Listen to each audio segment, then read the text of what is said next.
This is the IELTS listening test. You will hear a number of different recordings, and you will have to answer questions on what you hear. There will be time for you to read the instructions and questions, and you will have a chance to check your work. All the recordings will be played once only. The test is in 4 parts. At the end of the test, you will be given 10 minutes to transfer your answers to the answer sheet. Now turn to Part 1.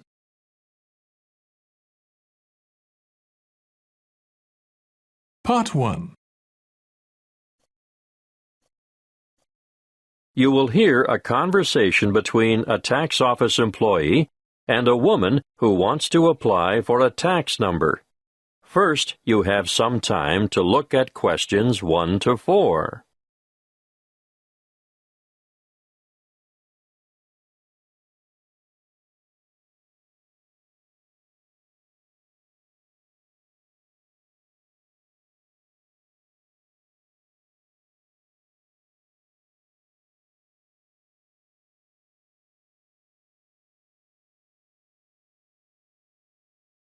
Now we shall begin.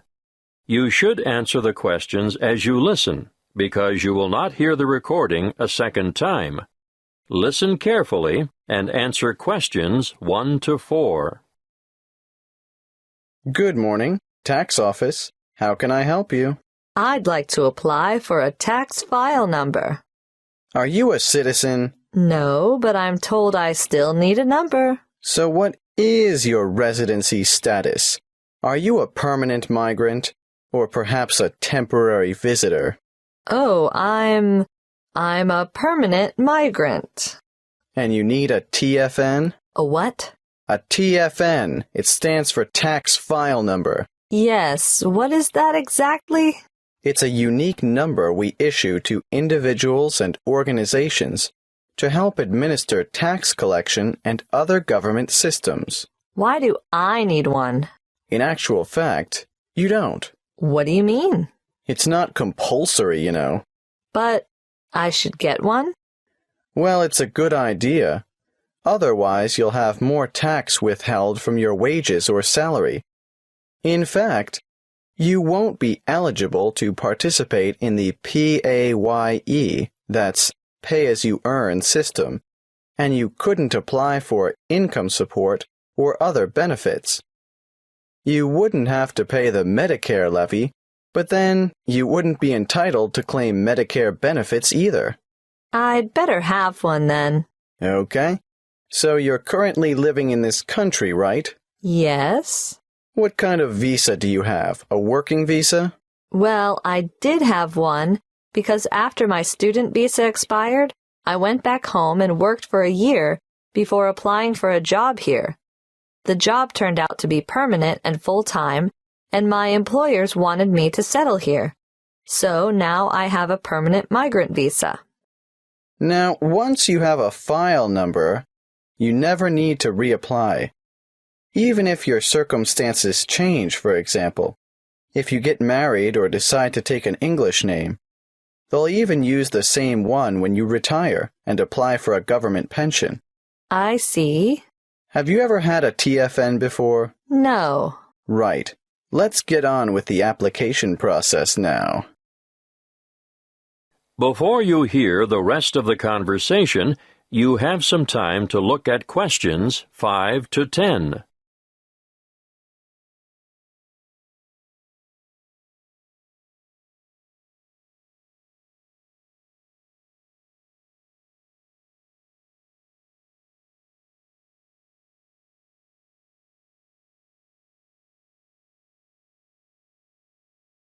Now listen and answer questions 5 to 10. What is your passport or travel document number? Oh, just a moment. I have it here. JGW 1100536. Where do you come from? I came from Greece. Is that your country of origin? Yes, I came from Greece. Are you Greek? Do you have a Greek passport? No, I was born in Spain. I have a Spanish passport, but I've been living in Greece. And where do you live now? Where will the department send your TFN? That's 1339 Harbor Drive, Holywell. Postcode? 1517. Thank you. Now, what's the best way to get in touch with you? By phone, you can ring my landline number, 0955775076. I'm sorry, I haven't got a cell phone at the moment. I see.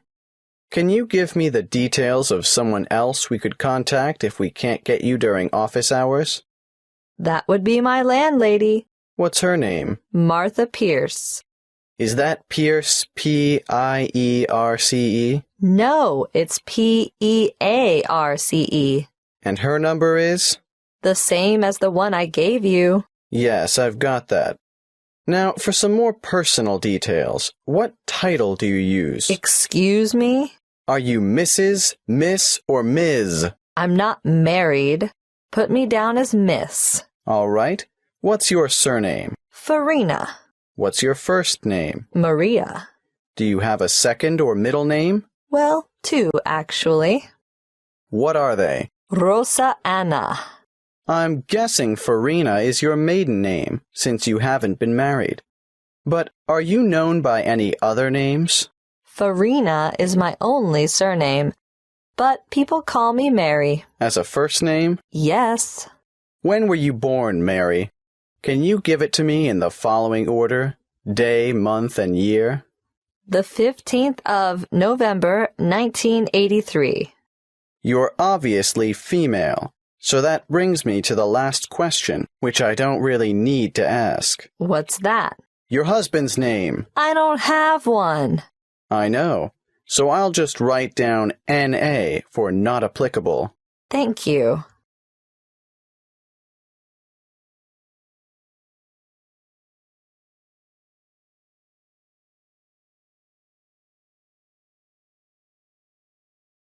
That is the end of Part 1. You now have 1 minute to check your answers to Part 1.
Part 2.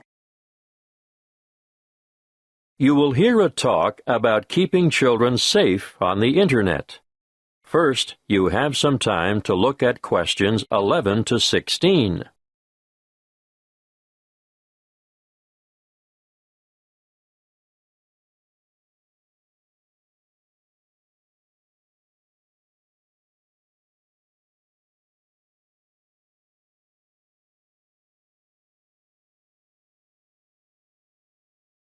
Listen carefully and answer questions 11 to 16. Thank you for coming. It's good to see so many of you interested in keeping your children safe on the Internet. What's in store? Well, firstly, I'm going to talk in general about some common sense ideas and rules for young ones using the computer. Then, I'll give you some information on free educational websites. Finally, we'll finish with question time. I'm sure most of you think that the Internet can be a frightening place in which to let your children roam loose. But let me remind you that it can also be a fountain of knowledge and education. The trick is to avoid the former and utilize the latter. There are programs available both in your local electronics supply shop and free to download that will keep your child safe to a certain degree on the World Wide Web. A popular one is Online Family Norris, which bars things like military and social websites. I wouldn't advise you to rely solely on a program to protect your family, though. As good as it is, you cannot abdicate your responsibility as a parent. I'm sure you all know that, or you wouldn't be here. When all is said and done, the best way to keep children safe is to educate them and keep an eye on them. For this reason, you should make sure the computer which your child uses is kept in a communal space, where you can look over their shoulder from time to time. It is paramount that you teach them never to divulge their proper or full name, and to never provide personal information, such as where they live or what their phone number is. Tell them that online friends must remain just that, online, unless they are supervised. It is difficult, I know, to teach children about the dangers of the world when they are so naive, so trusting and innocent. But without going into great detail, you must alert them to the possibility that the people they are chatting with may not be who they say they are.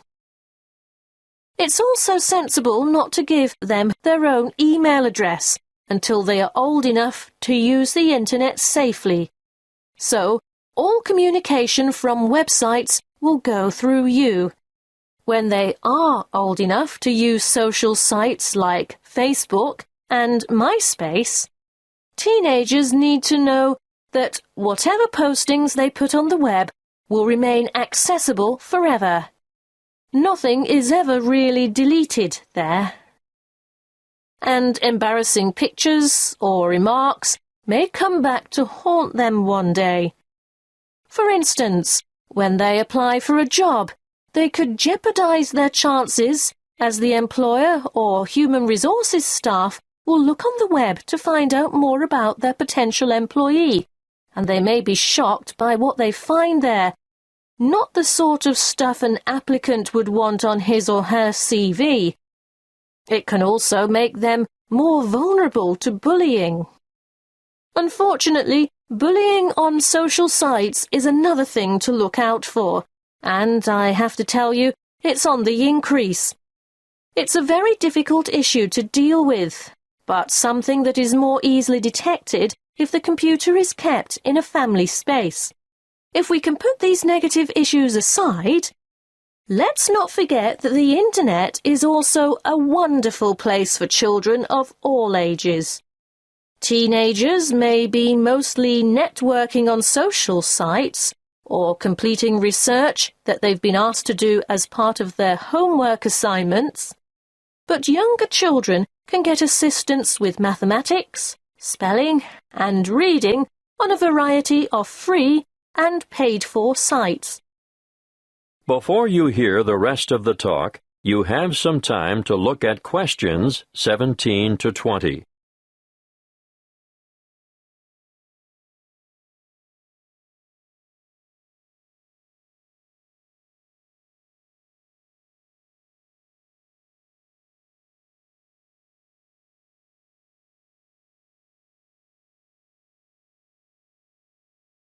Now listen and answer questions 17 to 20.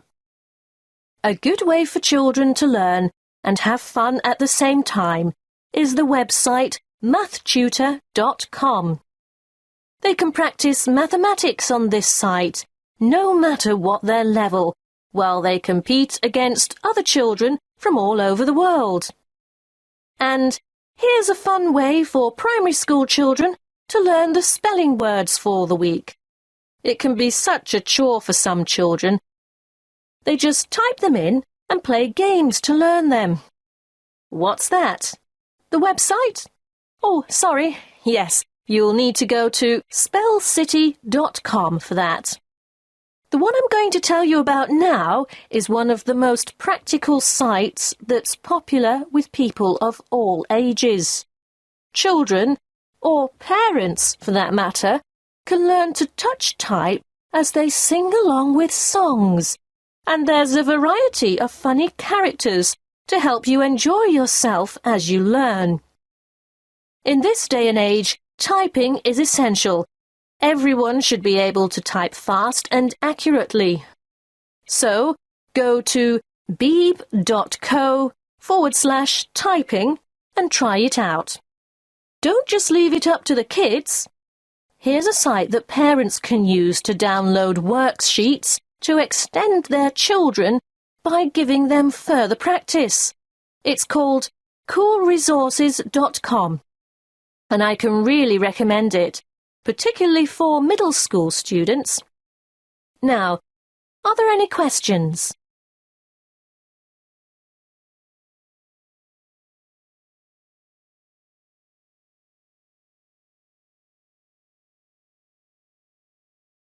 That is the end of Part 2. You now have 30 seconds to check your answers to Part 2.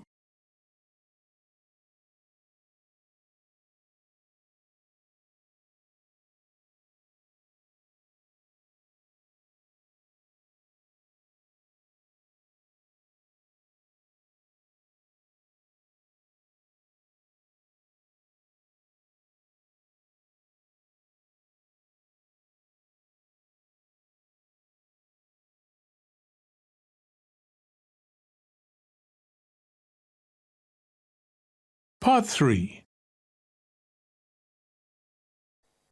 You will hear a conversation between two students in the education department who are discussing their first assignment. First, you have some time to look at questions 21 to 28.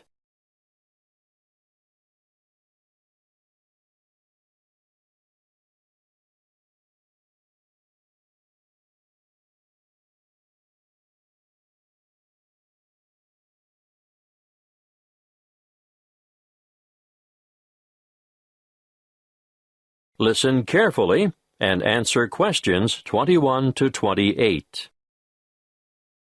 Hey, Ted, what are we going to do about this assignment?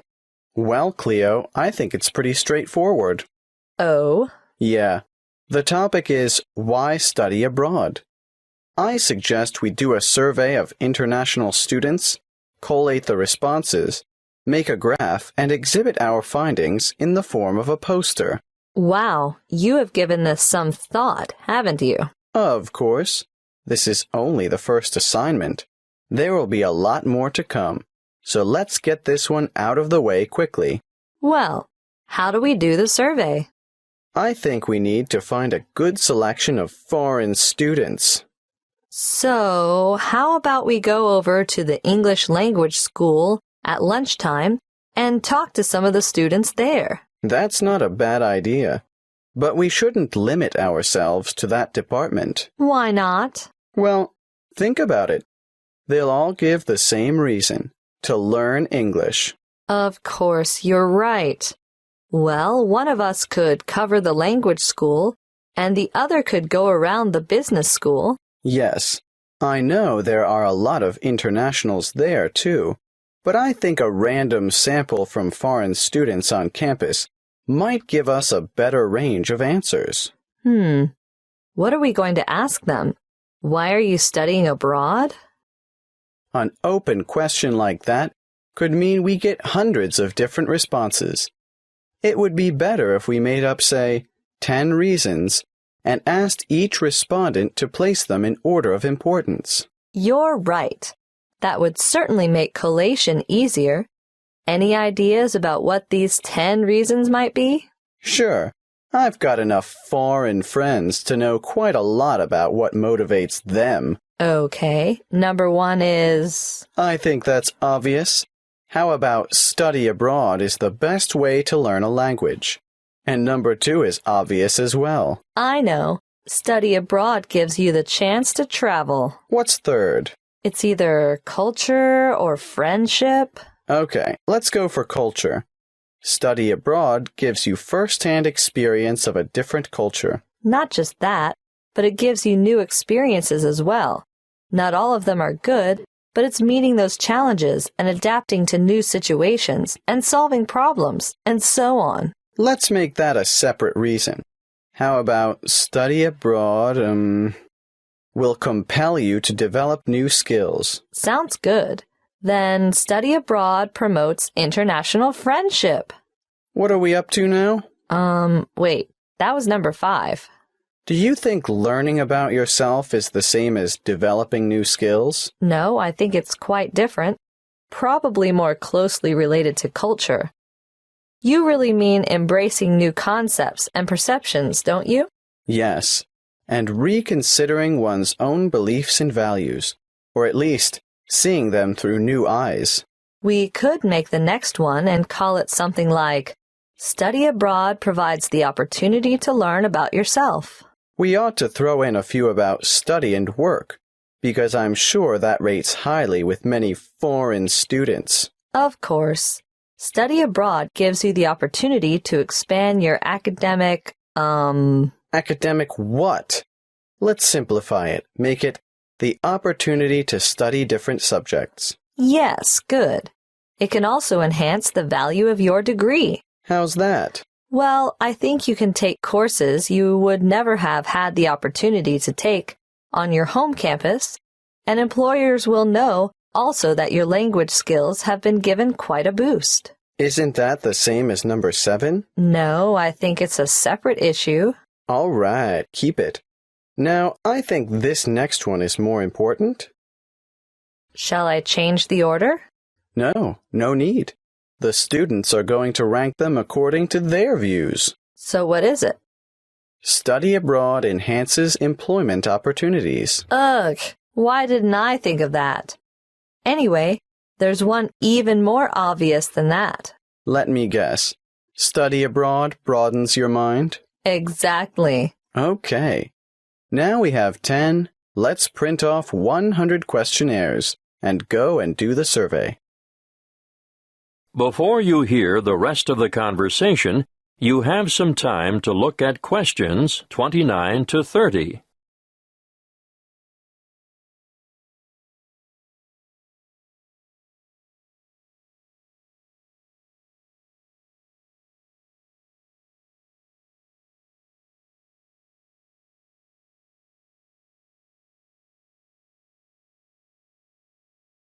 Now listen and answer questions 29 to 30.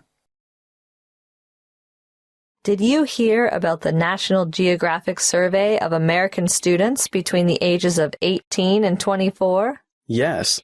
It sounds as if they could benefit from study abroad. Did you know that only 1% of U.S. students currently study abroad? Anyway, back to that National Geographic survey. It was carried out internationally, and it was Sweden that came out on top. It's really amazing, isn't it? When given a map of the world, only 13% of American students were able to find Iraq, and the same for Iran. I know, and not surprisingly, I suppose, Afghanistan didn't fare much better. 83% couldn't locate it on the map. There must be something about that region. 76% couldn't identify Saudi Arabia either. But Asia didn't come off much better. Over half the students couldn't find Japan on the map. But do you know what's really incredible? Yes, I do. 11% of them couldn't even find their own country. It's no wonder the USA scored near the bottom, only 2 points above Mexico, which was ranked last.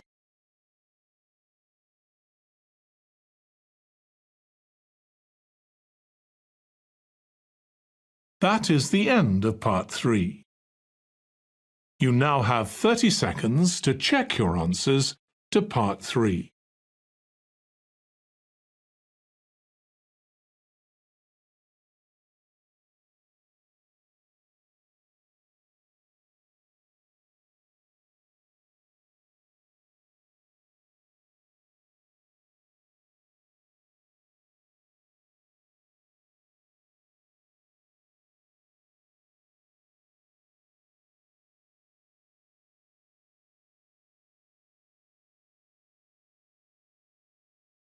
Part 4.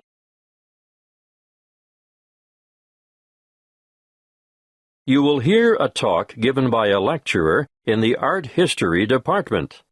First, you have some time to look at questions 31 to 40.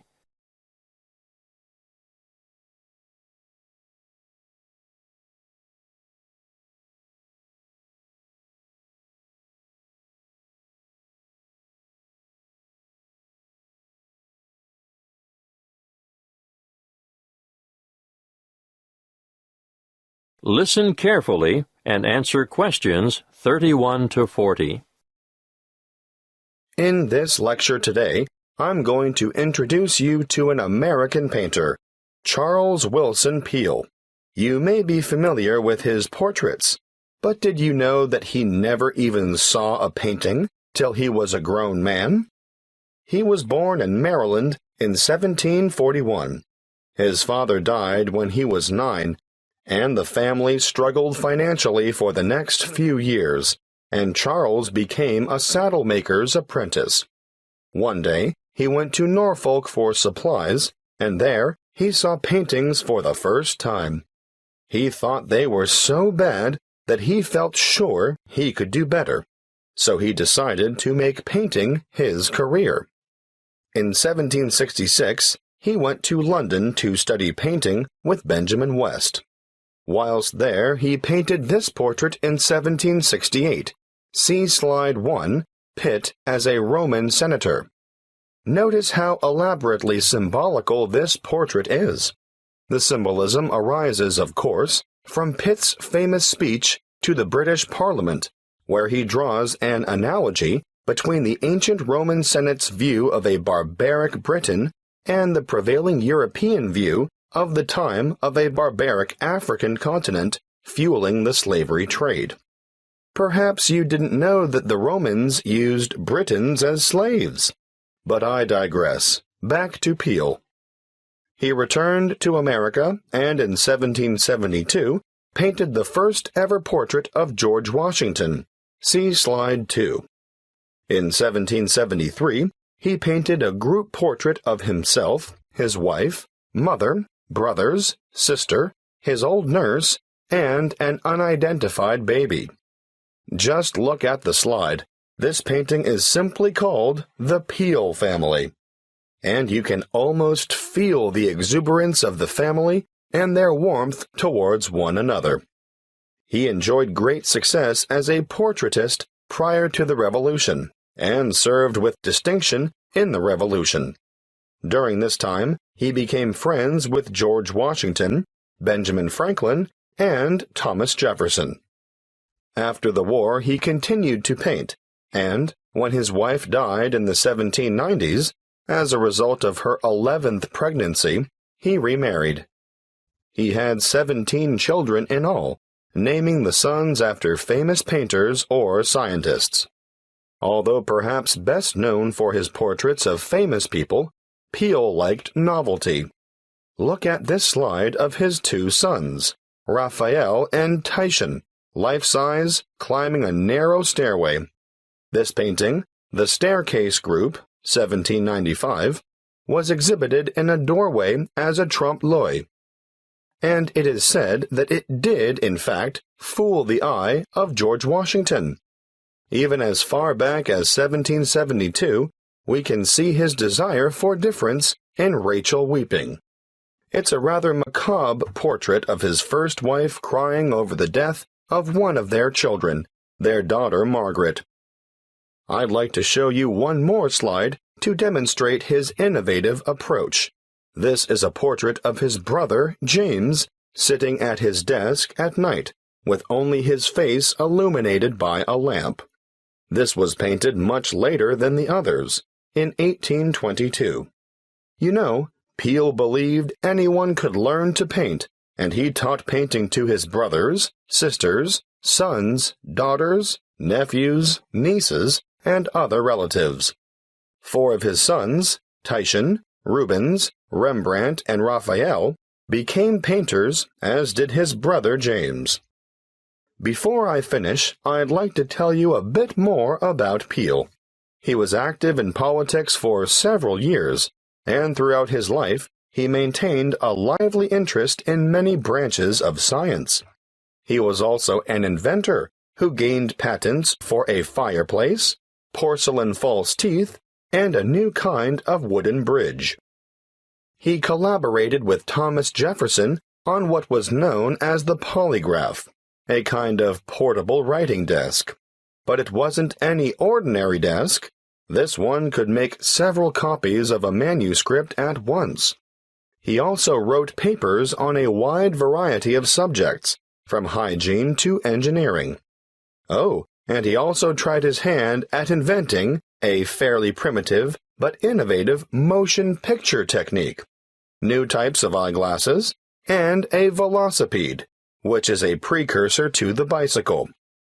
Now, some of the original velocipedes had pedals and some didn't.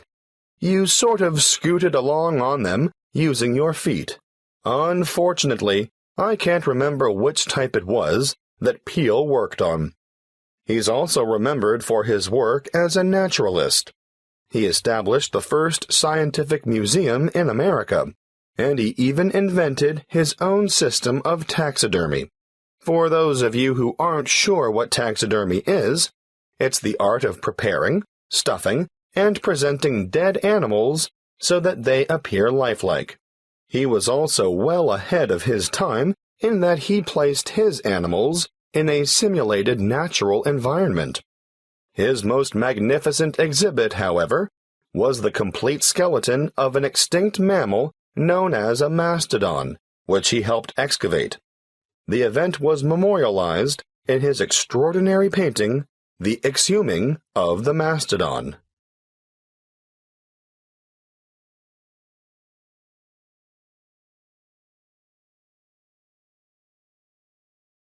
That is the end of Part 4.